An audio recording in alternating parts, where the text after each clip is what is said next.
जय हिंद प्यारे साथियों, एक बार फिर आपका स्टडी 24/7 में स्वागत है। और कुछ इम्पोर्टेंट नेशनल पार्क को आज हम इस छोटी सी वीडियो में कवर करेंगे। आज हम बात करेंगे मध्य प्रदेश के नेशनल पार्क की। आपको एक तो ये बात याद रखनी है कि जो एमपी है उसको बोला जाता है टाइगर स्टेट। ठीक है, टाइगर स्टेट बोला जाता है क्योंकि यहाँ टाइगर की पॉपुलेशन सबसे ज़्यादा है। ठीक है, टाइगर। अच्छा, दूसरी चीज़ यहाँ पर, क्योंकि हम नेशनल पार्क की आज बात करने वाले हैं, तो अगर क्वेश्चन आता है कि ऐसा कौन सा स्टेट है भारत का जहाँ सबसे ज़्यादा नेशनल पार्क हैं, तो आपका आंसर होगा मध्य प्रदेश। और कितने नेशनल पार्क हैं यहाँ पर? 11 नेशनल पार्क हैं। ठीक है, तो यहाँ पर जो सबसे इम्पोर्टेंट नेशनल पार्क है और जो सुर्खियों में भी रहा है, कूनो नेशनल पार्क। ठीक है, यहाँ से क्वेश्चन बिल्कुल आना ही है। कूनो नेशनल पार्क, इसका ईयर आपको याद रखना है, ये 2018 में नेशनल पार्क का इसको दर्जा दिया गया। और यहाँ से कूनो नदी बहती है। ये किस डिस्ट्रिक्ट में पड़ता है ये भी आपको याद रखना है। ये मध्य प्रदेश के श्योपुर डिस्ट्रिक्ट में है और कुछ पार्ट इसका शिवपुरी में है। तो कभी कभी श्योपुर भी दे सकते हैं या शिवपुरी, बोथ है तो बोथ मारेंगे, अदरवाइज़ वो आंसर जो है आपका श्योपुर ही देगा। यहाँ पर किस तरीके की वनस्पति मिलती है क्योंकि ये कोई भी अगर वहाँ वाइल्ड लाइफ सेंचुरी है या नेशनल पार्क है तो वहाँ वनस्पति भी होगी। तो जो जंगल है वहाँ पर वो शुष्क पर्णपाती वन है, यानी मानसूनी टाइप के वन पाए जाते हैं। और सबसे इम्पोर्टेंट प्रोजेक्ट चीता 2022, जिसे प्रोजेक्ट टाइगर हमने लॉन्च किया था 1 अप्रैल 1973 को, वैसे ही प्रोजेक्ट चीता को लॉन्च किया गया 2022। मैं आपकी जानकारी के लिए बता दूं कि चीता जो है वो भारत से 1947 में ही एक्सटिंक्ट हो गया था। एक्सटिंक्ट का मतलब एक भी चीता भारत में नहीं रहा। ठीक है, लेकिन भारत सरकार ने 1952 में पूर्ण रूप से इसको एक्सटिंक्ट घोषित कर दिया। मतलब सरकारी तौर पे अगर हम बोले तो 1952 में इसको एक्सटिंक्ट घोषित कर दिया कि अब ये जो है आपके नेशनल पार्क में देखा नहीं जा रहा है, ना ही है भारत में, कहीं भी नहीं है ये। तो अब क्या हुआ कि प्रोजेक्ट चीता के तहत कुछ चीताओं को अफ्रीका, भारत में ख़त्म हो गए लेकिन अफ्रीका में इनकी काफ़ी तादाद है।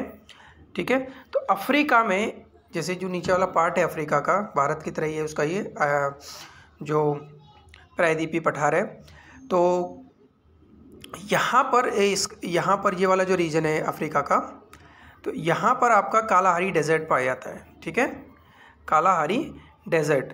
अब ये कालाहारी डेजर्ट जो है यहाँ पर 3 स्टेट बाउंड्री शेयर करते हैं, 3 कंट्री। तो एक हो गया आपका नामीबिया इधर से, एक बीच में बोत्सवाना यहाँ पर, और साउथ अफ्रीका नीचे। तो ये आपका हो गया नामीबिया, बोत्सवाना और साउथ अफ्रीका। ये तीनों कालाहारी डेजर्ट इन तीनों ही देशों के अंदर आता है। तो कालाहारी डेजर्ट में अच्छी खासी पॉपुलेशन है आपकी अफ्रीका के चीताओं की। तो यहाँ से हमने कुछ चीता लेकर के हम भारत में कूनो नेशनल पार्क में शिफ्ट किया है। तो कहाँ से लेके आए हैं ये नाम आपको याद रखना है। अब उन तीनों देशों में से कालाहारी डेजर्ट में जो है एक नामीबिया, हमने को 3 देश के नाम बताए। तो नामीबिया जो है जिसकी कैपिटल है विंडहोक, इसकी कैपिटल क्या है? विंडहोक। तो यहाँ से 8 चीते हम लेके आए हैं, जिसमें से 5 मादा हैं, 3 नर हैं। ठीक है, इनको कब लेके आएंगे ये डेट बिल्कुल आपको याद रखनी है, 17 सितंबर 2022। ये वही डेट है जब आपके मोदी जी का जन्मदिन होता है। ठीक है, तो इसी जन्मदिन के मौके पर कूनो नेशनल पार्क में इन 8 चीतों को छोड़ा गया। मोदी जी ने एक चीते का नाम रखा आशा, ये भी आपको याद रखना है। अच्छा, 12 चीते और लाए गए हैं साउथ अफ्रीका से, ये बाद में आए हैं। तो 12 + 8 टोटल चीते कितने हो गए? 12 जो अफ्रीका से लाए गए हैं। ठीक है, तो 12 चीते अफ्रीका से लाए गए हैं आपके, और 8 आपके नामीबिया से लाए गए। तो टोटल 20 हो गए। अभी 4 बच्चों को जन्म भी दिया है। अभी न्यूज़ में था 3-4 दिन पहले कि 4 बच्चों का जन्म भी हो चुका है, जिसमें से एक की डेथ भी हो गई है। तो टोटल संख्या कितनी हो चुकी है? 23 हो चुकी है प्रेजेंट टाइम में। तो ये आपको याद रखना है। कूनो नेशनल पार्क से हाईलाइट टॉपिक है, यहाँ से क्वेश्चन बनेगा ही बनेगा। एक इम्पॉर्टेंट नेशनल पार्क है आपका मध्य प्रदेश में, कान्हा नेशनल पार्क। ये कब बना? 1955 में बना। आपको ये बात याद रखनी है कि सेंट्रल भारत का मतलब अगर ये आपका भारत का एरिया है, ठीक है, तो इस पूरे रीजन में सेंट्रल भारत में ये जो कान्हा नेशनल पार्क है वो सबसे बड़ा है एरिया में। ठीक है, तो कान्हा नेशनल पार्क सबसे बड़ा है। इसके डिस्ट्रिक्ट याद रखने, एक बार एग्जाम में भी पूछा गया था। तो मांडला, कभी कभी मांडला दे देते हैं या कभी कभी मांडला और बालाघाट दोनों दे देते हैं। तो जनरली इसका ज़्यादातर जो हिस्सा आता है वो मांडला में पड़ता है, तो मांडला आपको याद रखना है। सेंट्रल इंडिया का सबसे बड़ा नेशनल पार्क है। टाइगर रिजर्व है, यहाँ पर बंगाल टाइगर पाए जाते हैं, ठीक है। और यहाँ पर बैगा ट्राइब रहती है, ये भी आपको याद रखना है। इसका पूरा नाम कान्हा किसली नेशनल पार्क भी बोलते हैं, क्योंकि किसली बगल में वाइल्ड लाइफ सेंचुरी है, तो कान्हा किसली के नाम से भी जाना जाता है। ये पूछा जा सकता है किस रेंज में है, तो सतपुड़ा रेंज में पड़ता है। सतपुड़ा रेंज बहुत लंबी रेंज है, तो मैकाले हिल्स वहाँ पे है। ये सतपुड़ा रेंज में एक मैकाले हिल है, वहाँ पे है, ठीक है। यहाँ पर नदी की बात करें तो हेलॉन और बेंजर नदी यहाँ पर है, जो कि नर्मदा की ट्रिब्यूटरी हैं। अच्छा, एक इम्पॉर्टेंट चीज़ और है, रुडियार्ड किपलिंग का आपने नाम सुना होगा, जिन्होंने एक फेमस बुक लिखी थी जंगल बुक, जंगल जंगल बात चला है पता चला है। उसी नोवेल पे आधारित था आपका मोगली वाला नाटक। तो वो उन्होंने कान्हा नेशनल पार्क से ही इंस्पायर्ड होकर ये बुक लिखी थी। नेक्स्ट है आपका बांधवगढ़, बहुत इम्पोर्टेंट है आपका। बांधवगढ़ कहाँ पड़ता है? मध्य प्रदेश में, कई बार क्वेश्चन आया है। ये नेचुरल हब है वाइट टाइगर का, मतलब यहाँ प्राकृतिक आवास है, यहाँ सफ़ेद जो टाइगर है वो यहाँ मिलते हैं। और highest density in the world of the Bengal tiger, सबसे ज़्यादा बंगाल टाइगर की जो डेंसिटी है, घनत्व है, वो सबसे ज़्यादा बांधवगढ़ में ही आपका मिलता है, ठीक है। ये दूसरा पॉइंट। और मैं आपकी जानकारी के लिए बता दूं कि बांधवगढ़ में ही मतलब हाईएस्ट डेंसिटी हो गई। अच्छा, जो ये किधर पड़ता है? तो विंध्या हिल में पड़ता है। डिस्ट्रिक्ट बहुत ज़्यादा इंपॉर्टेंट है, मैचिंग में डिस्ट्रिक्ट दे सकता है। तो बांधवगढ़, उमरिया, कान्हा का क्या था आपका? मंडला डिस्ट्रिक्ट, ठीक है। और श्योपुर किसका था? कूनो का। अच्छा, टाइगर रिजर्व कब घोषित किया गया है? 1993 में।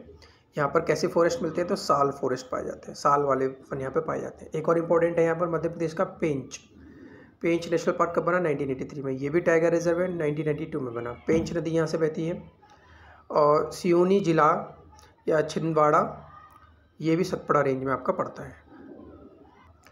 ये कुछ इंपॉर्टेंट है, बस आपको इनके जिलों के नाम याद रखने हैं। जैसे माधव नेशनल पार्क, ये भी आपका मध्य प्रदेश में पड़ता है, ये शिवपुरी डिस्ट्रिक्ट में है। जीवाश नेशनल पार्क भी पड़ता है, जो डिंडोरी जिला में पड़ता है। एक डायनासोर जीवाश नेशनल पार्क है।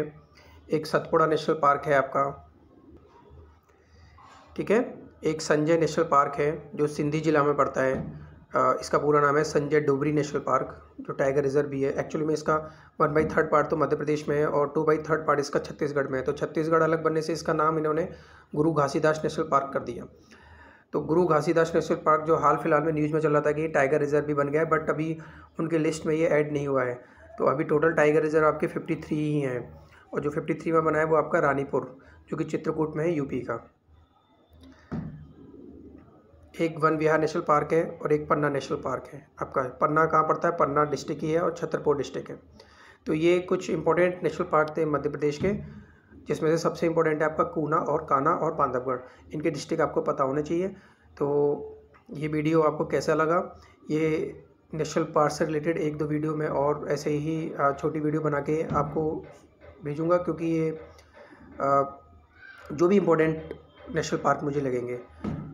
बाकी कुछ वीडियो और थोड़ा बहुत सिलेबस और है जो हम जल्दी ही कवर करा देंगे।